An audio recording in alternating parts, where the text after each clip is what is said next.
মোহাম্মদ আনাস বয়স মাত্র 7 বছর। তার চাচাতো ভাই ইয়াসিন আরাফাত মাত্র 5 বছরের ছোট্ট শিশু। দুজনে একই বাড়ির একই উঠানে বড় হওয়া, একসাথে খাওয়া, খেলা, হাসি, কান্না যেন একজন ছাড়া আরেকজনের চলেই না। এই দুই শিশু ছিল তাদের পরিবারের প্রাণ। আনাস ছিল বাবার চোখের মণি, ইয়াসিন ছিল মায়ের প্রাণের টুকরো। তাদের হাসিতে জেগে উঠত গোটা বাড়ি। তাদের ছোট্ট পায়ে ছুটে চলা যেন ছিল আশার আলো, স্বপ্নের শুরু। কিন্তু কে জানতো সেই স্বপ্ন, সেই ভালোবাসা একটা বিকেলে চিরতরে ডুবে যাবে গভীর অন্ধকারে। এই মর্মান্তিক ঘটনাটি ঘটে 24 মে শনিবার চট্টগ্রামের রাঙ্গুনিয়া উপজেলার সরফভাটা ইউনিয়নের 7 নম্বর ওয়ার্ডের মধ্যম ভূমিরখিল গ্রামে। জানা যায় শনিবার দুপুর 3:30টার দিকে আনাস ও ইয়াসিন খেলতে বের হয়, কিন্তু সন্ধ্যা ঘনিয়ে আসলেও ফিরে আসে না তারা। চিন্তায় পড়ে যায় পরিবার। শুরু হয় খোঁজাখুঁজি, এক ঘর থেকে আরেক ঘর, পুকুর পার, মসজিদে মাইকিং, গ্রামের এক প্রান্ত থেকে আরেক প্রান্তে গুঞ্জরিত হচ্ছে তাদের হারানো নাম। ঘন্টার পর ঘন্টা কেটে যায়, হৃৎপিণ্ড যেন বারবার থেমে যায়। ওরা কোথায় গেল এই প্রশ্নে অবশেষে সন্ধ্যার পর রাত 7:45টার দিকে বাড়ির একেবারে পাশেই একটা ডোবার পানির নিচে পড়ে যায় দুই শিশুর মরদেহ। সেই ডোবা বাড়ির মাটি ভরাটের জন্য কিছুদিন আগে খনন করা হয়েছিল।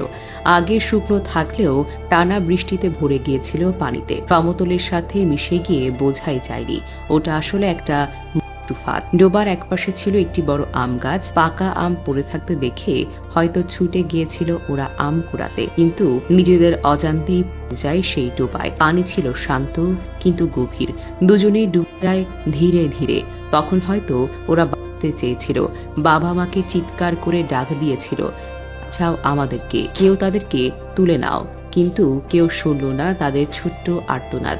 শেষ তোর কাছে হার মানল দুটি নিষ্পাপ শিশু। মা আনাসকে বুকে জড়িয়ে বারবার কাঁদতে কাঁদতে বলছিলেন, আমার ছোট্ট ছেলেটা আম খেতে চাইছিল, আমি তাকে দেইনি, কিন্তু আল্লাহ কেন ওকে আমার থেকে নিল? আমি আর হাসি দেখব না, তার কণ্ঠ শুনবো না এই নির্জনতা, এই শূন্যতা আমি কিভাবে সইব? মায়ের সেই কান্না শুনে চারিদিক নীরব হয়ে যায়। গ্রামের বাতাসও যেন থেমে যায় এক পলকে। কিন্তু এখন প্রশ্ন থেকে যায়, এমন কি আমাদের অসাবধানতার ফসল না? আমাদের ছোট্ট একটি ভুল, অসতর্ক একটি সময় চিরতরে নিভিয়ে দিতে পারে দুটি পরিবার, দুটি জীবন, দুটি স্বপ্ন। এখন সময় এসেছে জেগে ওঠার।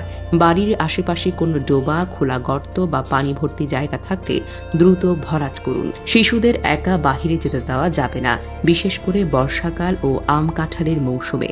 আম গাছ, লিচু গাছ বা যে কোনো গাছে যদি ফল থাকে, তখন শিশুদের কাছ থেকে গাছের চারপাশ নিরাপদ করে রাখাটা দরকার। পানির পাশে যেন বেড়া থাকে, আর আশেপাশে শিশুদের জানিয়ে দেওয়া দরকার ওখানে যাওয়াটা বিপজ্জনক। মসজিদ, মাদ্রাসা বা স্কুল থেকে শিশু সুরক্ষা নিয়ে সচেতনতামূলক ঘোষণা দিতে হবে। আমরা হয়তো আনাস, ইয়াসিনকে আর ফিরিয়ে আনতে পারবো না, কিন্তু তাদের স্মৃতি আমাদের শিক্ষা দিতে পারে। আমরা যেন আর কোনো শিশুকে এভাবে না হারাই।